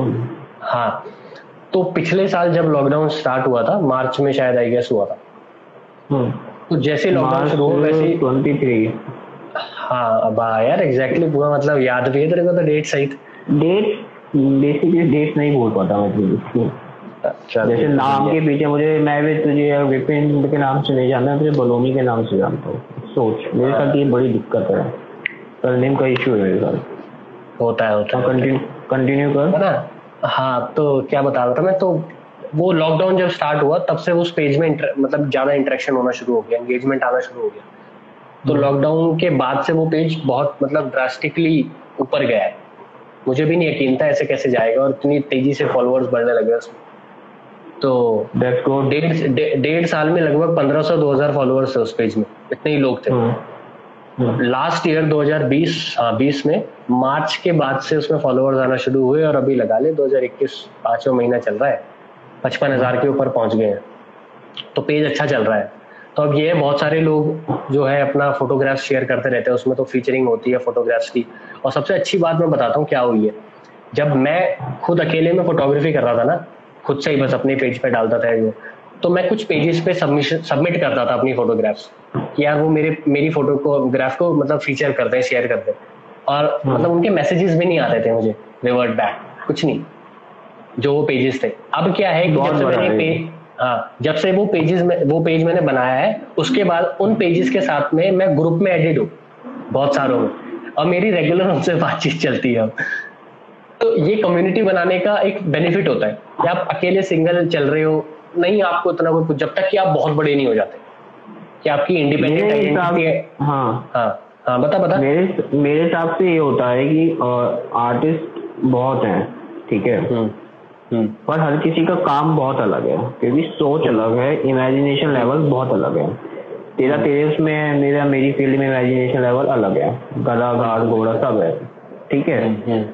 ऐसे जो तू कह रहा है मेरे पास भी आते थे, मेरे पास भी, मैं भी सोचता था पहले, मैंने पता नहीं कितनों को मैसेज डाला। लेकिन जब तुम्हारा काम चलता है ना, कि जब तुम्हारा काम अच्छा होता है, जब तुम्हें लोग पसंद आ जाता है, तो वो सामने से आने में टाइम नहीं लगाते। मेरा ये एक्सपीरियंस है। ये तो है, मेरा ये एक्सपीरियंस है। हालांकि आजकल राइटिंग पे तो लोग कितना, राइटिंग क्या काम लोग एक दूसरे का लेने में, चुराने में तो खैर एक्सपर्ट है। तेरे साथ तो खैर काफी बार, मेरे साथ तो खैर छोड़, तुम तो भुक्त भोगी हो है, हम तो दिल जले हैं, हम तो, हमारे तो पता नहीं कितनी बार हो चुका है, पर ठीक है, इसलिए होता है। चल तू कंटिन्यू कर। तो मतलब ऐसे ही था, वो पेज बनाया, फिर ठीक है सब बढ़िया चल रहा है, कम्युनिटी है। तो अब काफी सारे जो मैं जैसे बताया उन पेजेस हैं, बड़े बड़े पेजेस थे, तो अब उनके साथ में एक रेगुलर इंटरेक्शन होता है, ग्रुप्स में एडिड है, तो बातचीत होती रहती है क्या फोटोग्राफी में कैसे चल रहा है। और फिर काफी सारे फोटोग्राफर्स हैं जिनसे मेरी बातचीत होती रहती है मैसेजेस में वगैरह में। आगे लाइव सेशंस बहुत सारे उसमें भी करने का सोच रहा हूँ कि फोटोग्राफर्स को बुलाया जाए और उनका इंटरव्यू डेवलप सही हो जाती है जब तुम अपने सेम माइंड के बंदों के साथ, लोगों के साथ मिलते हो, चाहे वो नेशनल इंटरनेशनल वगैरह हो, तुम्हारी सोच होती है। क्योंकि इंट्रोवर्ट के लिए लोगों से मिलना बहुत खतरनाक चीज है, ठीक है, बहुत खतरनाक है। हाँ सही बोल रहा है। जैसे मैं हूँ हाउस अरेस्ट चलता है मेरा, तो तुझे पता है क्या, ठीक है, मेरा तो हाउस अरेस्ट है, मेरा नहीं है। तो उनसे अगर तुम सेम माइंड के लेवल के साथ लोगों से मिलते हुए, हम ऊपर नीचे जो भी होता, तो तुम बहुत सारी चीजें एक्सप्लोर कर लेते हो बातों में, बातचीत में वगैरह वगैरह। हाँ एग्जैक्टली। तो अलग है, वो अलग है। ये Mayank Bhalla, hi sir, big fan, heart, ये भी राइटर है, राइटर भाई है, ये भी स्वाद ले रहा है जिंदगी का, और अब उसे स्वाद नहीं मिल रहा होगा लॉकडाउन से, तो मेरे से स्वाद ले रहा है। तो एक सजेशन दे जो तू हर आर्टिस्ट को देना चाहता है, किसी भी फील्ड का हो, डजंट मैटर, कि बस एक सजेशन की तुझे ये फॉलो हो या नहीं, कुछ भी ऐसी चीज क्या यार सजेशन देना ना वैसे तो मेरे को बड़ा खतरनाक लगता है, लेकिन मैं फिर भी एक चीज चल बता देता हूँ कि जैसे मैं एक चीज जरूर मानता हूँ कि मैं कोई ऐसा बंदा हूँ नहीं अभी कि मैं किसी को कुछ सिखा सकूं, बता सकूं। पहली बात तो ये। अब आते हैं बात पे कि अगर मेरे को कुछ बताना हो, अपने एक्सपीरियंस से कुछ शेयर करना हो, तो भाई मैं ये कहूंगा कि एक्सप्लोरेशन बहुत जरूरी है। एक्सप्लोर करना, बहुत लोग ऐसे होते हैं ना, जैसे कि हम क्या होता है क्रिएटिव फील्ड में क्या होता है ना, हम सबने अपनी अपनी फील्ड्स चुन ली। जैसे कोई राइटर है, कोई पोइट है, कोई फोटोग्राफर है, सिनेमेटोग्राफर है, म्यूजिशियन है, पेंटिंग कर रहा है, पेंटर है, तो हम क्या करते हैं ना, उसी चीज के साथ में जुड़े हुए रहते हैं बस, कि हम यही करेंगे, हमें यही करना है, और इससे बाहर हम उस बबल से बाहर ना हम जाते ही नहीं है, जो हम बबल बना लेते हैं अपने लिए। एक चीज जो, हाँ, तो एक चीज जो मैंने करी ना वो ये कि इंस्पिरेशन और मोटिवेशन आप हर जगह से लो। बेशक आप फोटोग्राफर हो, बट ये जरूरी नहीं कि आपको इंस्पिरेशन फोटोग्राफी से ही आएगी या किसी फोटोग्राफर से ही आएगी। भले ही ऐसा हो सकता है आप कोई मूवी देख रहे हो, अब उसमें जो फिल्म डायरेक्टर का काम है या एक्टर का काम है या सिनेमेटोग्राफर का काम है वो आपको इतना खतरनाक लग गया कि आपको सडन इंस्पिरेशन आ गई कि यार मतलब कैसा बढ़िया काम है, मेरे को भी मतलब कुछ अलग सा करना है। या आपने कोई बुक पढ़ी, आपने कोई पोइट्री सुनी, तो आपको उससे कुछ हिंट मिल गया अचानक से। जैसे मेरे साथ में बहुत होता है, जैसे मान ले मैं एग्जांपल दे करके बताता हूँ, मैं हूँ फोटोग्राफर, प्रोफेशनली अगर कही जाए, प्रोफेशनल भाषा में अगर बोलूँ तो पेशे से तो मैं फोटोग्राफर ही हूँ, ठीक है ना, बट मैं जितनी चीजें देखता हूँ, मैं किताबें भी पढ़ लेता हूँ, इंटरेस्ट है मेरा, साइकोलॉजी है, फिलोसफी है, ठीक है ना, फिर मैं कहूँ कि पोइट्री में मेरा इंटरेस्ट है, पोइट्री पढ़ने में, पोइट्री सुनने में, देखने में, ठीक है। Big fan of Christopher Nolan. हाँ, क्रिस्टोफर नोलन, बहुत सारे डायरेक्टर हैं जिनकी मूवीज मुझे बहुत पसंद लगती है, अच्छी लगती है। तो अब वहां से इंस्पिरेशन कैसे आती है? फॉर एग्जांपल सपोज कि मैंने किसी की पोइट्री मैंने पढ़ी या सुनी, अब वो पोइट्री इस हद, क्योंकि आर्टिस्टिक स्किल क्या होती है ना कि आप अपने अंदर के जो आप फील कर रहे हो उसको जितना बेटर तरीके से आप अपने बाहर ला करके रियलिटी के धरातल पे जितने अच्छे तरीके से आप उसको पटक पाओगे उतने अच्छे तरीके से सामने वाले तक वो डिलीवर हो जाएगी। अगर आप मक्कारी कर रहे हो, चोरी कर रहे हो, सच्चाई आपके अंदर वो नहीं है, कन्विक्शन नहीं है, आप सिर्फ बनावटी कर रहे हो, तो वो हार्ट टू हार्ट वाली फीलिंग नहीं आती। बट अगर किसी ने दिल से कोई चीज लिखी है और वो चीज फिर टच कर गई है तो वो वर्डिंग्स आपको भी टच हो जाती हैं। तो कई बार ऐसा हुआ है, जो मैं बता रहा था एक्चुअल में, कि मैंने कोई पोइट्री पढ़ी तो वो पोइट्री के वर्ड्स या उस पोइट्री की जो थीम है वो ऐसी थी कि मुझे उस पोइट्री ने ना अपने किसी पास्ट मेमोरी में जाने में मजबूर कर दिया, कि जब मैं पहाड़ों में बैठा हुआ था, एक दिन नदी किनारे बैठा हुआ था कहीं पे। Entering in the past is the deadliest thing, क्योंकि वहां जो मैं एक्सप्लोर करता हूँ खुद में, entering in the past the deadly, वो नहीं होता जख्म को नासूर बना देना कि वो दर्द करता रहे, तो उस चीज के अभाव से इतना परेशान हो जाओगे ना कि तू छोड़ दोगे। सही बता रहा हूँ तुम्हें। कभी कभी हो जाता है अंदर से। नहीं, बिल्कुल परेशान होंगे, लेकिन ये है कि जिस दिन आपने मजे लेना शुरू कर दिए ना उसके भी, फिर वहां से एक तरीके से मतलब बहुत कुछ ले सकते हो, आप उठा सकते हो। वो निर्वाणा वाला लेवल है, वो अलग लेवल, वो अचीव करने में तुम्हें सालों साल लग जाएंगे। हाँ, वो अलग लेवल है। तो अब क्या होता है कि जैसे मैं जो बता रहा था एग्जांपल की, पोइट्री कोई पढ़ी किसी की, गुलजार की पोइट्री, गुलजार साहब, हाँ, तो कोई पोइट्री पढ़ी सडनली, या कोई गाना सुना उन्हीं का, कोई लिखा हुआ, फॉर एग्जांपल कोई पुराना गाना सुना, एक गाना है, मैं कौन सा एक गाना है, मैं बहुत सुनता रहता हूँ उसे यार, तो जब मैं बताता उससे नाराज नहीं जिंदगी, नहीं, दिल ढूंढता है, फिर वही दिल ढूंढता है, हाँ, वो गुलजार ने ही लिखा हुआ है और गाया भूपिंदर करके कोई सिंगर थे पुराने।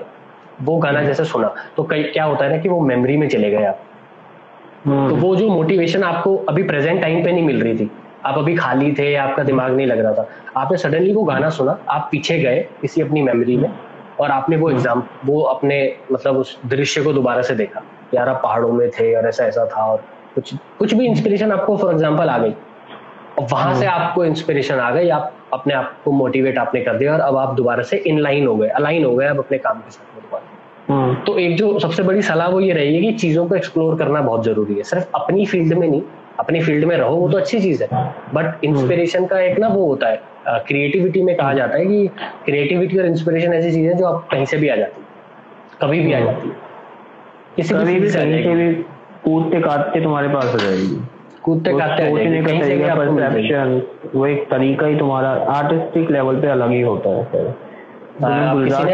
किसी ने कमेंट लिखा है, भूतकाल का द्वार बहुत शोर मचाता है, ये हमारे प्राइम ऑडियंस है।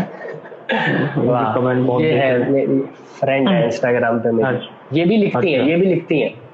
अरे अब काफी अच्छा कभी सुनेंगे भाई, पक्का सुनेंगे। मतलब ये लिखती हैं तो मैं पढ़ता रहता हूँ पोस्ट सुजाता के, तो अच्छा लेती है। बट प्रॉब्लम ये है कि इन्होंने अपना शेयरिंग का वो बंद किया हुआ है, जो इंस्टाग्राम पे शेयर का ऑप्शन होता है ना, तो स्क्रीनशॉट खींच के भेज दियो। हाँ नहीं तो क्या होता है, कई बार मेरा मन करता है कि मैं उसको शेयर करूँ अपनी स्टोरी पे, लेकिन वहाँ ऑप्शन ही नहीं आता। तो मैं बोलने भी वाला था उनको, मैं भूल गया था बताना। मैं काफी लोग होते हैं जो अपने लिए लिखते हैं, जो नहीं आना दे देना चाहते। हाँ हो सकता है सबके, पहले मैं भी था, लेकिन फिर वही है चलते चलो। जब तूने गुलजार साहब की बात की तो एक फेमस कोट है, मुझे नहीं पता तुमने पढ़ा ही नहीं पढ़ा, कि अहम ने वहम पाल रखा है, कि अहम ने वहम पाल रखा है कि सारा कारवा उसी ने संभाल रखा है। बहुत फेमस कोट लगता है भाई, मतलब वाह वाह वाह। हाँ समझ गया मैं। अहम मतलब अहंकार लगता है, अहम मतलब अहंकार और वहम का सारा खेल है। हाँ और अहंकार ने वहम पाला हुआ है। हाँ बड़ा मस्त सारा कारवार है भाई, बहुत मस्त लगता है मुझे। मतलब ये कोट लगता है, मतलब लाइफ टाइम है तुम्हारे को, तुम इसको लेके कहीं भी जा सकते हो। सही बात। तो कोई फ्यूचर के प्लान सही है, आगे कैसे बढ़ना है? Would like to proceed. रुक पहले मैं उसी चीज पे आऊंगा कि आर्टिस्ट लोगों को अगर कोई चीज शेयर करनी हो तो पहली चीज तो यही थी कि अलग अलग जगहों से इंस्पिरेशन उठाओ। अरे नहीं, कमेंट पढ़ ले भाई पहले। अरे नहीं विपिन मेरा दूसरा पेज है। अरे क्या विपिन बलोनी, आप जानते नहीं है। अरे नहीं विपिन मेरा दूसरा पेज है। अच्छा मतलब ये पर्सन उसमें भी करते हैं तो उस पर शेयर नहीं कर पाता मैं, तो दूसरे पेज पे शायद वो करती होंगी, वो पब्लिक पेज होगा। अब क्या आपको शेयर करना पड़ेगा? चलो मतलब मुझे पता चल गया, मैं शेयर जरूर करूंगा। तो मतलब उस पॉइंट पे आते हैं वापस। तो पहला तो यही कि अलग अलग चीजों से इंस्पिरेशन लो, चीजें एक्सप्लोर करते रहो। और दूसरी सबसे बड़ी चीज, प्रैक्टिकल एडवाइस जिसको मैं कहूंगा, जो मैंने अपनी लाइफ में करी है, वो ये है कि भले ही आप आर्टिस्ट हो लेकिन आपको प्रैक्टिकलिटी के टच में रहना चाहिए। ठीक है ना? कई बार क्या होता है कि हम ये सोचते हैं कि हम आर्टिस्ट हैं तो सिर्फ हमारी आर्ट हमको बचा लेगी या हमको आगे लेकर के चलेगी। बट सबसे बड़ी जो सीख मैंने भी सीखी थी किसी से, वो ये कि जब अपने पैशन को आप प्रोफेशन बनाने की तरफ चलते हो ना, तो उस पैशन के इर्द गिर्द बहुत सारी चीजें होती हैं जिनका ख्याल आपको रखना पड़ता है।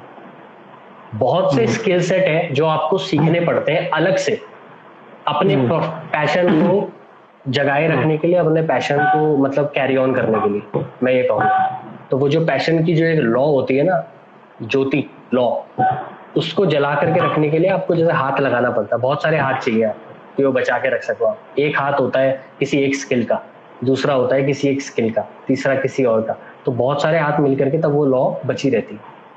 तो एक ही बचाना ही हार्ड है।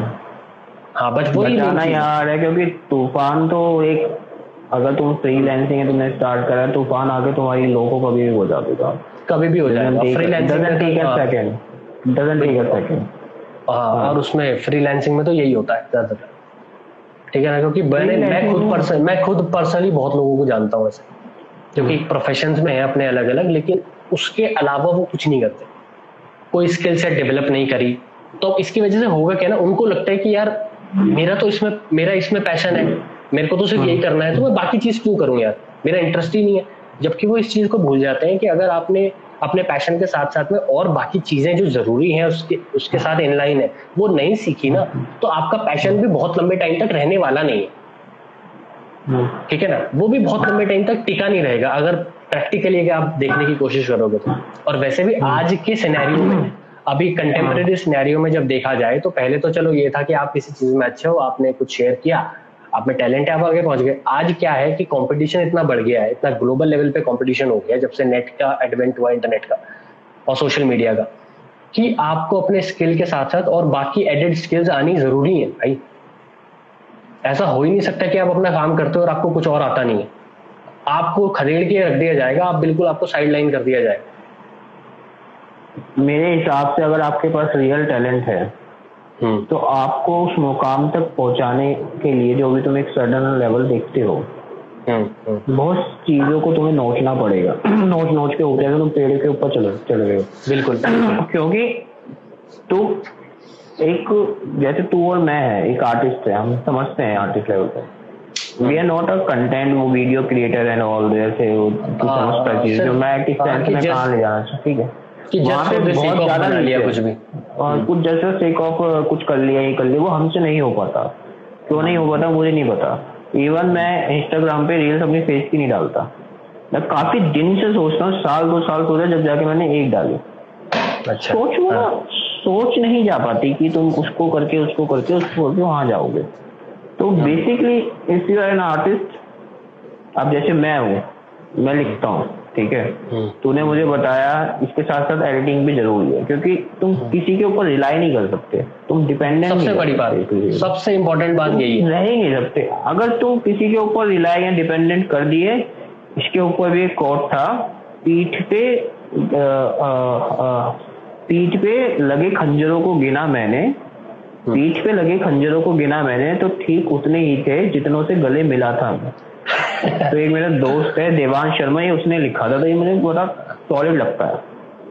तो खतरनाक, वो वाली हालत, अल्टीमेट खतरनाक। हाँ। तो वो है कि तुम रिलाई नहीं कर सकते, तो तू तो जानता ही है क्या तुझे। हाँ, तो मतलब हाँ, फिर वही जो तू बोल रहा है कि मैंने तेरे से भी ये चीज शेयर की थी जब हम एक बार बात कर रहे थे बैठ के, भाई अलग अलग स्किल को सीखना जरूरी है। अब एक तो है कि आपका कोई कितना भी अच्छा दोस्त हो यार, कितना भी अच्छा दोस्त हो, आप एक हद तक ही उसके ऊपर डिपेंड रहोगे ना। और अगर वो भी अगर आपका सही में दोस्त है ना, तो वो आपको आजाद करने की बातें ही करेगा, वो आपको बंधन में डालने की बातें नहीं आपको बताएगा कि यार कोई नहीं, मैं हूं ना, मुझे दे दियो काम, मैं कर लूंगा तेरा।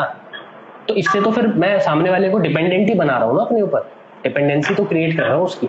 अब उसको मेरी जरूरत पड़ेगी, बट की जबकि सबसे ज्यादा बेटर ये रहता है कि मैं सामने वाले को बोलता हूँ भाई ये चीज है, ऐसे ऐसे करके सीखी जा सकती है, तो सामने वाले को अपने आप ही आ जाएगा, तो उसकी मेरे पर डिपेंडेंसी खत्म हो जाएगी। तो बहुत जरूरी है अलग अलग स्किल सेट को सीखना, और आज के टाइम पे तो बहुत ज्यादा जरूरी है।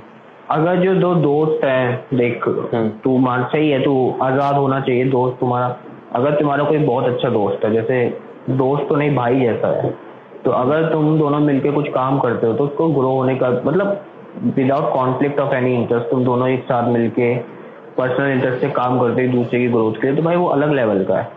लेकिन दिक्कत जब आ जाती है जब कॉन्फ्लिक्ट ऑफ इंटरेस्ट आ जाता है, और जब वो चीज आ जाती है तो तुम्हें डिपेंडेंसी, अगर तुम्हें पता चलता है डिपेंडेंसी है, तो तुम उसे खत्म करने की सोचते हो, खत्म करने की सोचते हो। हाँ, और ऐसी कंडीशन में सबसे ज्यादा ऐसी कंडीशन में सफर ही वही करेगा जिसकी डिपेंडेंसी सामने वाले पे बहुत ज्यादा थी। डिपेंड, हाँ, क्योंकि तुम सोचते हो कि वो मुझे बंदा कभी छोड़ के नहीं जाएगा।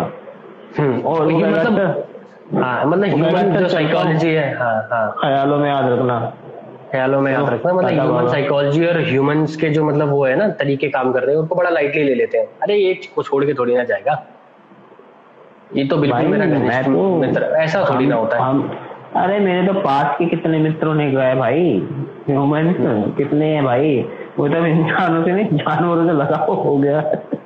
हाँ, लोग ही ऐसे भाई, क्या ये होता ही है यार, ये होता ही है। तो फिर तभी तो मैं बोल रहा हूँ, इसीलिए मेरा सबसे बड़ी जो मेन जो मेरा पॉइंट रहता है ना, प्रेशरिंग पॉइंट जिसको मैं बताता हूँ कि भाई ये चीज आप कर लो, वो यही रहता है कि स्किल सेट सीखो आप जितने हो सके। खाली टाइम है यार, आजकल तो जैसे लॉकडाउन लगा है फॉर एग्जांपल, पिछले साल से लॉकडाउन था, जैसे सब घर में बैठे हुए थे। अब कितने लोग होंगे ऐसे जिन्होंने उस टाइम का यूटिलाइजेशन किया, और एक नहीं मैं कह रहा हूँ 5-5, 10-10 स्किल सेट सीख लिया अलग अलग। किसी को अच्छे तरीके से लिखना नहीं आता था, वो फोटोग्राफी करता होगा, लिखना नहीं आता, उसने लिखना सीख लिया। किसी को बोलना नहीं आता, उसने बोलना सीख लिया, कोई कोर्स कर लिया किसी चीज का, एडिटिंग का सीख लिया। हार्डली केसेस होंगे जिन्होंने एक्सप्लोर करा होगा, मुझे नहीं लगता। हाँ बिल्कुल सही कह रहा है, हाँ एग्जैक्टली। और बाकी सारे ऐसे होंगे कि चलो यार लॉकडाउन चल रहा है, मजे की जिंदगी, छोड़ो ना, क्या करना है, ठीक है भाई। या फिर अब जब आप देखोगे तो एक साल बाद जब आप देखोगे तो आपको लगेगा कि यार एक साल पहले मैं भी उसी सिचुएशन में था, बाकी मेरे आसपास के जो कंटेम्परेरीज थे उसी सिचुएशन में थे। सडनली पता चला यार वो इतने स्किल्ड बन गए कि वो पॉइंट ए से पॉइंट बी में कितना तेज एक्सेलरेशन उन्होंने किया कि वो कहाँ पहुंच गया, मैं अभी भी वहीं पे हूँ। तो वो इसी नेचर की वजह से हो यार, जब खाली टाइम था आप स्किल सेट बढ़ाओ ना अपना। अब मैं बोलता हूँ यार, कोई भी आप आर्टिस्ट हो, पेंटिंग करते हो, लिखते हो, मैं कह रहा हूँ एडिटिंग जो है ना आज के टाइम पे बहुत खतरनाक लेवल की स्किल सेट है। Editing is quite basic thing लगती है मुझे, जो तुम्हें आर्टिस्टिक माइंड में जो आएगी। बेसिकली तुम्हें यूट्यूब पे डालना है, तुम्हें एडिट करनी पड़ेगी जब भी तुम डालोगे, एडिट करनी पड़ेगी। कोई रॉ वीडियो नहीं है जो तुम नहीं डालोगे, ऐसा नहीं है कि आपने रिकॉर्ड करिए और फट से डाल दें। यूट्यूब बड़े चैनल्स हैं, ठीक है, वो सारी अपने आप ही करते हैं, मुझे बाद में पता लगा, ठीक है। हाँ, तुम एक लेवल पे ग्रो कर गए तो तुम्हारे साथ कारवा जरूर जुड़ जाएगा पीछे का, वो अलग लेवल नहीं है कि तुम बेसिक लेवल से अगर तुम्हारे साथ कोई बंदा जुड़ जाए और जो मैं तुमसे कहेगी भाई तू कल लाइफ टाइम मैं हूँ, ये वो नहीं मिलता, वो नहीं होता, ठीक है, वो नहीं मिलता। ठीक है, और अगर मिल भी गया तो ज्यादा लंबा नहीं चलेगा। एक्चुअली उनका ना कुछ एक्सपेक्टेशंस हो जाती हैं, वो एक्सपेक्टेशंस ऑलवेज हर्ट। और जो रही बात समय की, तो मैंने इसका एक कोट लिखा था मैंने, कि मैं समय से समय मांगता रहता हूँ, कि मैं समय से समय मांगता रहता हूँ, और वो समय है जो मुझे आजकल में टालता रहता है। अरे पूरा ये 2 लाइन थी, इसकी 4 मतलब प्रॉपर तो 4 थी, पर मैंने 2 ही मुझे याद ही नहीं। तो एक टाइम था, तो होती है चीजें, मतलब ये बेसिक है, ये तुम्हें करनी ही पड़ेंगी, वरना तुम भाई साहब अच्छा चलो टाटा बाय बाय करनी पड़ेंगी। हाँ, जरूरी है, जरूरी है बहुत। फ्यूचर प्लान्स भाई, कोई आगे कैसे प्रोसीड करेगा? फ्यूचर प्लान्स तो यार आजकल मेरा सारा जितना मतलब मेरा जो ज्यादा ध्यान है ना, वो अपने यूट्यूब चैनल पे, पॉडकास्ट हो गया या इंटरव्यूज हो गए या और लोगों से बातचीत करना। मैं पॉडकास्ट में मेरा ज्यादा इंटरेस्ट है अभी फिलहाल, अपने यूट्यूब चैनल पे कंटेंट बनाने का। फोटोग्राफी भी इतनी, खैर आजकल तो लॉकडाउन तो हो भी नहीं रही है, तो मेन जो ध्यान है वो वही अपने जो पेजेस हैं इंस्टाग्राम पे, फीचरिंग पेजेस जो है उनमें ऑडियंस को ग्रो करते रहना, और फिर वहां पे भी इंटरव्यूज वगैरह लेना और लोगों से मतलब बातचीत करते रहना, कंटेंट प्रोड्यूस करना बेसिकली यूट्यूब के लिए। तो फ्यूचर के तो बस यही प्लान था, बाकी देखो क्या होगा। चलता रहेगा कुछ ना कुछ तो चलता ही रहेगा, बैठेंगे नहीं। सो एक last question, how artistic mind see things differently in normal world? Is it really the perception और opinion जो अलग चीजों को देखने में मजबूर करता है, या फिर ये इनबिल्ट होता है? ये तो यार मतलब बड़ा खतरनाक लेवल का सवाल पूछ लिया तूने। अरे क्या पूछा कि मतलब आर्टिस्टिक माइंड जो होता है, हम एक चीज को बहुत अलग लेवल पे देखते हैं, ठीक है? जैसे तुम्हारे साथ कभी टीम में डिस्कशन होती है तो हम कहीं से कहीं ले जाते हैं, लाइक जो हमने शॉर्ट मूवीज बनाई थी, 2 बनाई थी शॉर्ट टेल, ठीक है? वो भी कि वहाँ पे हमने क्या से क्या ले गए, चीजों को सोचने का एक तरीका, तो वो एक नॉर्मल वर्ल्ड में कैसे देख पाता है कि परसेप्शन होता है, ओपिनियन होता है, या क्या इनबिल्ट होता है इंसान के अंदर, या फिर अलग ही कुछ होता है? यार देख, पहले तो ना आर्टिस्ट जो डेफिनेशन है ना, पहले आर्टिस्ट की डेफिनेशन को समझने की कोशिश करते हैं। आर्टिस्ट होता क्या है? एक होती है आर्ट, एक होता है आर्टिस्ट। आर्ट को बनाने वाला आर्टिस्ट होता है, बड़े सिंपल है, तो कोई इसमें कोई रॉकेट साइंस है। ट्रोल भी चल रहा है, ये मीम भी चल रहा है काफी।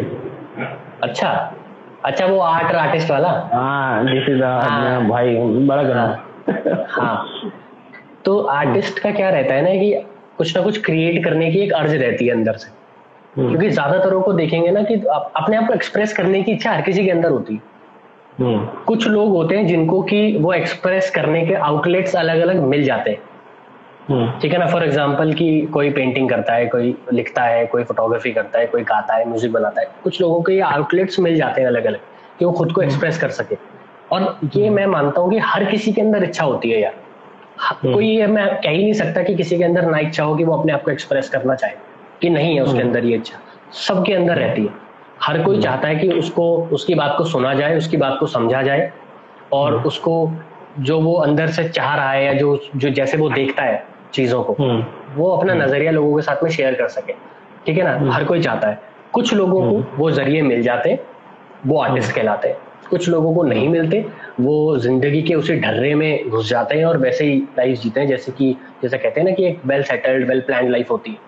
भाई ये करना है, स्कूल कॉलेज जॉब, ये तो वो सेट पैटर्न में एंट्री, आपने टेम्पलेट एक चुन लिया, उसमें जाना है, फिर आप सेल्फ एक्सप्रेशन तो भूल ही जाओ। ये सवाल मुझसे आर्ट एमोर वाले इंटरव्यू में भी लिखा हुआ था वहां पे, कि आप आर्ट को कैसे देखते हो, कि मतलब सेल्फ कैसे अपने आप को एक्सप्रेशन होता है आर्टिस्ट लोगों का। तो मैंने वहां पे भी यही जवाब दिया कि एक आर्टिस्ट ट्रू अपने आप से तभी रह पाएगा जब वो अपने अंदर के जो उसके अंदर जो हिंदी में एक वर्ड होता है कौतूहल, कौतूहल ही होता है ना, क्या कहते हैं, क्यूरियोसिटी। यही होता है। एक तो कौतूहल कुछ है, मतलब क्यूरियोसिटी जो तूने वर्ड बोला है ना, वो प्योर हिंदी में है। हाँ, कौतूहल की प्योर हिंदी है। अब मुझे एग्जैक्टली नहीं पता, क्यूरियोसिटी होता है, कौतूहल भी है, कौतूहल होता है शायद। हाँ, तो मतलब क्यूरियोसिटी, हाँ अंग्रेजी में मतलब है क्यूरियोसिटी। अपने अंदर की क्यूरियोसिटी आपने जिंदा रखी है, और फिर आप जो है अपने आप को एक्सप्रेस करना चाहते हो, आप कर पा रहे हो अपने आप को एक्सप्रेस सही तरीके से। ठीक है, तो आप फिर अलग अलग मीडियम्स ढूंढते हो, आप कि जैसे कि अब मैं मान ले एक नाइव बंदा हूँ कि मेरे को, मैं आर्टिस्ट नहीं हूँ फॉर एग्जाम्पल दे रहा हूँ, ठीक है ना। अब मेरे को सडनली मैंने देखा कि यार अपने देश में ना पॉलिटिक्स में क्या चल रहा है यार, बहुत कुछ, हाँ कौतूहल, उत्सुकता वही होता है, सही बोल रहा था मैं, क्यूरियोसिटी। लाइक सुजाता शर्मा के लिए, धन्यवाद। तो अब जैसे कि मान ले मैं एक नाइव बंदा हूँ, मैं आर्टिस्ट वगैरह कुछ नहीं हूँ, मैं नहीं अपने आप को, तो मैंने सडनली देखा कि यार मेरे अराउंड कुछ चीजें चल रही है, पॉलिटिक्स में कुछ चल रहा है, कुछ कहा जा रहा है, कुछ सुना जा रहा है, लड़ाइयाँ चल रही हैं, या लोग एक तरीके से रिएक्ट कर रहे हैं। अब मेरे को पता है कि मैं उस चीज को कैसे देख रहा हूँ, मैं उसे शेयर करना चाहता हूँ, या मैं कुछ फील कर रहा हूँ किसी चीज के बारे में। मैं कहीं पहाड़ों में घूमने गया फॉर एग्जाम्पल, मैं कहीं पहाड़ों में घूमने गया, मैं कहीं पे लैंसडाउन गया, मैं लैंसडाउन में बैठा हुआ पहाड़ों में, धुंध चल रही है सामने, मतलब पिक्चराइजेशन देख तू मेरा, मैं इस चीज में बहुत अच्छा हूँ कि मैं सामने वाले को इमेजिन, हाँ मैं इस चीज में अच्छा हूँ कि मैं इमेजिन करवा दूंगा सामने वाले को पूरा सिनेरियो, पिक्चर एकदम उसके सामने। अब इमेजिन कर तू, तो पहाड़ पे लैंसडाउन में टिप एंड टॉप पॉइंट है, वहां पे बैठा हुआ है, सामने पहाड़ है लंबे लंबे, बर्फ भी लगी हुई है उन पे, धुंध चल रही है, ऐसे ऐसे फॉग आ रहा है, पंछी उड़ रहे हैं, बिल्कुल शांत जगह है, कोई आसपास नहीं है, वहां बैठा हुआ है। अब इमेजिन करो, अब वहां पे सडनली पहुंच गया ना भाई, मैं पहुंच गया, मैं बैठ गया, काम हो गया। तो अब मान लो वहां पे बैठे हुए हैं, अब ऐसी जगहों में जाकर के ना सडनली हमारा दिमाग चलता है, हम चीजों को देखते हैं। अब शोरगुल वाली सिचुएशन में तेज चलता है और शार्प होता है। फिर क्या होता है ना, मैं तेरे को बताता हूँ एग्जैक्टली कि होता क्या है। मैंने बहुत अनुभव किया, एक्सपीरियंस किया और खुद से वो किया। जब हम बहुत तेज जिंदगी में चल रहे हैं, फास्ट पेस जिंदगी है शहरों में जैसे है फॉर एग्जांपल, वहां पे क्या है ना कि छोटी छोटी चीजें, जिन्हें अंग्रेजी में वर्ड होता है ट्रिवियल चीजें, जो कि मतलब मामूली चीजें हैं, उनकी इंपॉर्टेंस नहीं होती, ऐसा हमें लगता है। उनको हम देखते हैं और निकल जाते हैं आगे, ध्यान भी नहीं देते।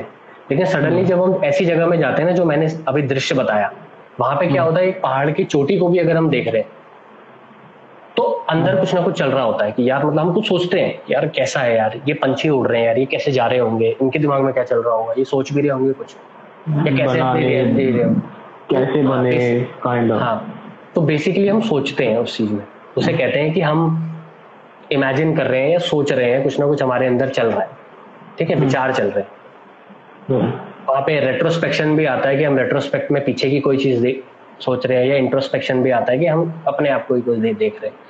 फिर ऐसे में हमने अगर किसी चीज को अनुभव किया तो हमारे अंदर सबसे पहले आ जाती है कि हम यार इसको शेयर करें, ठीक है ना। अब मैं तेरे को बताता हूँ होता क्या एग्जैक्टली। अब हम शेयर करना चाहते हैं, मैं नाइव बंदा हूँ, मैं आर्टिस्ट नहीं, तो मैं अपने अंदर ही देखूंगा कि यार मैं कैसे इसको एक्सप्रेस कर पाऊँ, कैसे बता पाऊँ लोगों को कि मैंने क्या देखा था और मैंने क्या अनुभव किया था बेसिकली। तो एक पेंटर होगा, वो क्या करेगा, वो उस दृश्य की पेंटिंग बनाएगा कि मैंने ऐसा देखा था। एक फोटोग्राफर क्या करेगा, फट से अपना कैमरा निकालेगा, शूट करेगा, उसके लिए ज्यादा आसान है कैप्चर इमेज लेना, और वो उसके लिए आसान है ज्यादा, पेंटिंग करना थोड़ा मुश्किल है, फोटोग्राफर के लिए आसान है, वो शूट करेगा कि मैंने ये देखा था। अब वहां पे एक ऐसा इंसान बैठा है जो कि जिसका आर्टिक एंडेवर है कि वो राइटिंग के थ्रू ज्यादा अच्छे तरीके से अपने आप को एक्सप्रेस कर पाता है। फॉर एग्जाम्पल तू है, तो अब तू जो है क्या करेगा कि तू उसको शब्दों में उतारेगा, तूने शब्दों में उतार दिया। तो ये अलग अलग हमारी मीडियम्स है कि हम अलग अलग मीडियम आउटलेट्स चुनते हैं। एक ने लिख के बताया कि मैंने क्या अनुभव किया, एक ने देख के बताया मैंने क्या अनुभव किया, दूसरे ने फोटो खींच ली उसके थ्रू बताया, और भी बाकी अलग अलग चीजें होती होंगी, तो होती होंगी। स्टोरी टेलिंग होती है, तो किसी ने स्टोरी टेलिंग के मीडियम से बताया कि भाई ऐसा ऐसा ऐसा ऐसा हो रहा था, मैं वो रास्ते पे गया था, उस वहां तक पहुंचते हुए मेरे साथ ऐसा हुआ, मैंने ये देखा, ये दुकान थी, ये था, ये बूढ़े बाबा वहां देखे थे, पूरी कहानी, ठीक है ना। तो ये होता है। अब ये हर किसी में होता है। कुछ लोग हैं जो कि उस अर्ज को दबा देते हैं, एक सेट टेम्पलेट में रहने के लिए दबा देते हैं, बिल्कुल नहीं कर पाते। कुछ लोग होते हैं जो बागी होते हैं, ठीक है ना, जो कहते हैं कि नहीं भाई हम जी नहीं पाएंगे, बेसिकली खत्म हो जाएंगे, अगर मैं ऐसा नहीं करूंगा मैं खत्म हो जाऊंगा। तो मैं क्या करूंगा कि मेरे को करना ही है एक्सप्रेस, मैं करूंगा। बहुत होते हैं एक ही मीडियम पे करते हैं, बहुत होते हैं जो मल्टी डिमेंशनली करते हैं कि वो फोटो भी खींच लेते हैं, लिख भी लेते हैं। अब मैं बेसिकली अपनी बात कर रहा हूँ। अरे टैलेंटेड हो, नहीं मजे ले रहा हूँ यार, मजाक कर रहा हूँ। तो बहुत लोग होते हैं जो अलग अलग, अब कुछ लोग हैं, मैं किसी को जानता हूँ, वो क्या है कि वो लिखती भी अच्छा है, कोई लड़की है वो लिखती भी अच्छा है, फोटोग्राफर है, और प्लस पेंटिंग उनकी खतरनाक लेवल की है। अब अगर मैं अपनी बात करूं, मैं पेंटिंग में मुझे ना 2 पेंटिंग आती है बस, मैंने पोस्ट भी डाला था इंस्टाग्राम पे, 2 पेंटिंग आती है, कुछ बनाना ड्रॉ करना, 2 चीजें। एक आता है पेड़ बनाना, जो पेड़ हमने बचपन में ड्राइंग में सीखा था, वो ऐसे ऐसे किया, फिर यूं उसके लट्टे बनाई, पेड़ बनाना। और दूसरा आता है सीनरी बनाना, वो तुझे पता होगा कौन सी सीनरी होती है, वो बचपन से वही सीनरी है जो कभी नहीं बदली, रियलिटी में कभी नहीं बदली।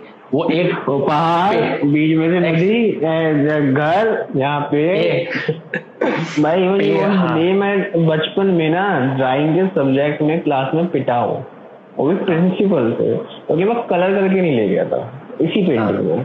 हाँ, और मेरा ये था कि जब भी कुछ पेंटिंग का सीनरी का आता था ना, कि जब भी चॉइस आ जाती थी कुछ बनाओ, तो मैंने सीनरी बना दी थी, और यही सीनरी होती थी। ऐसे ऐसे पहाड़ बनाए, एक ऐसे सूरज बनाया, सूरज की ऐसे रेस बनाई, एक हट होगी जो ऐसे करके होगी, उसमें एक खिड़की होगी, एक दरवाजा होगा, एक ऐसे खिड़की होगी, एक ही खिड़की होगी, एक नदी जा रही होगी, और 2-4 ऐसे ऐसे करके वी शेप में पंछी होंगे,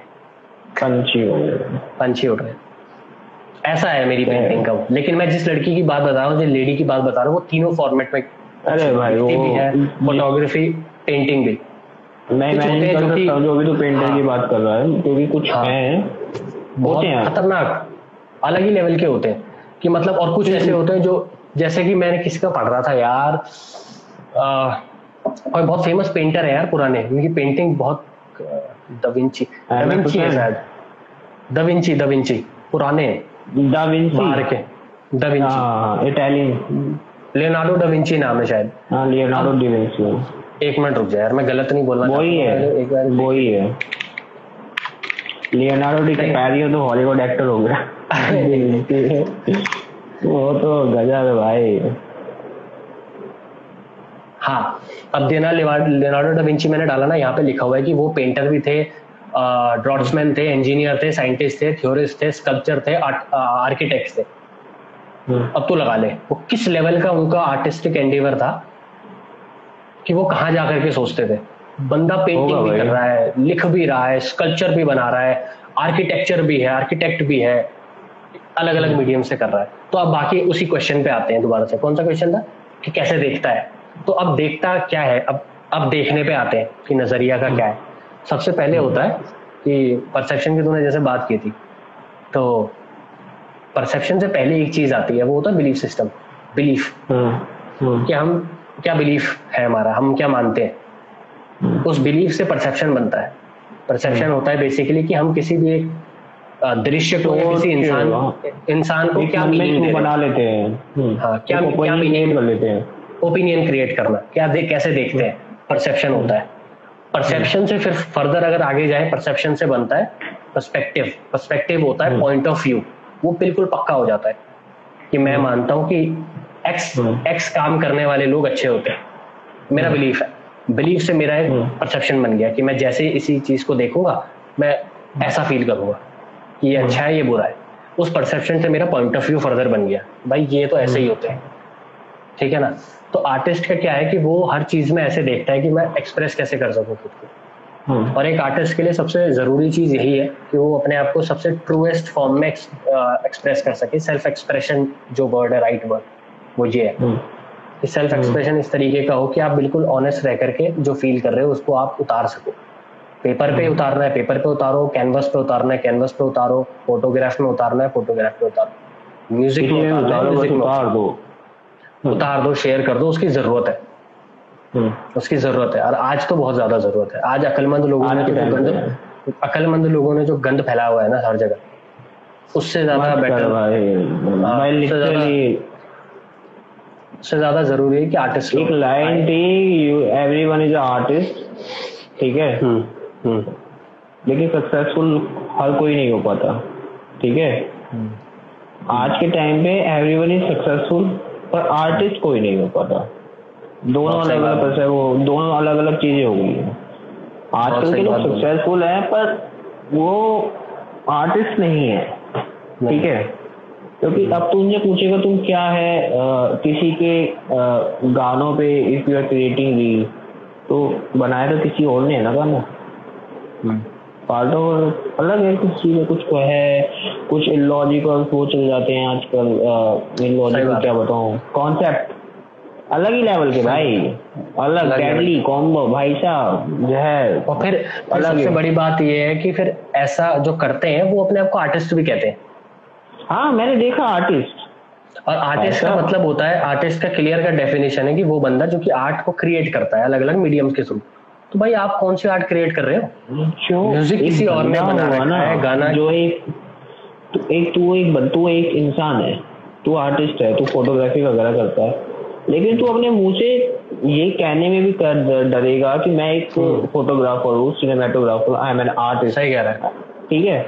क्योंकि जो रियलिटी में उतर के कर रहा होगा वो हमेशा डाउटफुल रहेगा। वैसे भी तेरा काम तेरी पहचान होना चाहिए, तेरी पहचान तेरा काम नहीं होना चाहिए, ठीक है। तेरी काम से पहचान बनी, एक लेवल के बाद तेरी पहचान हो जाता है, लेकिन स्टार्टिंग में you are an artist not making. तो जाते जाते एक पोइट्री क्यों ना हो जाए विपिन बलोनी साहब, जाते जाते कोई भी एक पोइट्री जल्दी सुना दे। फोन की बैटरी लो हो गई अचानक। ओ भाई चल। हाँ लास्ट 11% बची है, पता नहीं कैसे हो गए, मुझे नहीं पता यार। तो मेरे को ना वैसे याद नहीं रहती, तो मैं क्या करता हूँ कि मैं लिख देता हूँ। अब नोट्स में है, कोई भी नोट्स यूज करता है ना तो मैं नोट्स, नोटपैड, डायरी, इंस्टेंटली कुछ भी, मतलब पता नहीं कितने तो कोट हैं जो मैंने कहाँ कहाँ लिखा। मैं अपने कोटों को रीअरेंज करने बैठूं ना एक डायरी के अंदर। ठीक है ना बोल। हाँ तो ये तूने तो सुनी होगी खैर। तो ये मैं ऐसे घर पे बैठा हुआ था, पहले कॉन्टेक्स्ट बता देता हूँ। तो इमेजिन कर रहा था बस अपने पुराने ट्रैवल, लॉकडाउन में बैठ करके। तो उसके ऊपर मैंने लिखी थी, वीडियो भी बनाया था, यूट्यूब पे शेयर किया था। तो ऐसे है, सुनो। खुला आसमान है, खुला आसमां है, फिर एक सुबह है, ख्वाबों सा मंजर, हंसी एक समा है। ऊंचे ऊंचे पहाड़ों पे घर भी तो है, गहरी है नदियां, शहर भी तो है। सब कुछ रुका एक पहर में यहाँ, गाते हैं पंछी, ठहर भी तो है। खुला आसमां है, फिर एक सुबह है, ख्वाबों सा मंजर, हंसी एक समा है। ढूंढे शहर में हमें क्यों भला, पंछी हैं हम, एक घर ही कहाँ है। उड़ते हैं बेफिक्र से हम जहां में, यहाँ आज है तो कल फिर वहां है। राहों के राही, नजारों के आशिक, ट्रेनों बसों से एक वाबस्ता है। हम हैं अकेले, सफर साथ चल, जेबें हैं खाली, भरा बस्ता है। खुला आसमां है, फिर एक सुबह है, ख्वाबों सा मंजर, हंसी एक समा है। Very big round of applause for our writer, cinematographer and photographer, Mr. Vipin बलोनी। बहुत मिलो अभी फोटो किसी खिंचानी हो तो आगे जाके तो लाइन में लगना पड़ेगा सबको।